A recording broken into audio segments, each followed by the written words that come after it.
Herkese merhaba. Kanalıma hoş geldiniz. Maalesef kötü gelişmelerle karşınızdayız.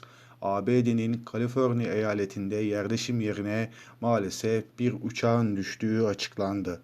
Yapılan açıklamada uçak düştükten sonra alev aldığı, bölgedeki elektrik hatlarının koptuğu, 600'den fazla evin elektriksiz kaldığı, çok sayıda evinde hasar gördüğü ifade edildi.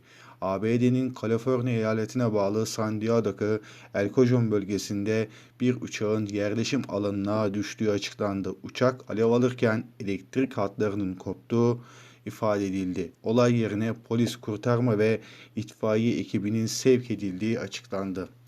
Uçakta 8 kişinin bulunduğu açıklanırken yapılan açıklamalarda itfaiye ekiplerinin kaza mahallinde hayatta kalan kimsenin bulunmadığı, mürettebatın 8 kişinin hayatını kaybettiği açıklanmış durumda. Olayda en az 10 tane ev hasar görürken elektrik dağıtım şirketine göre 600'den fazla ev elektriksiz kaldığı açıklandı.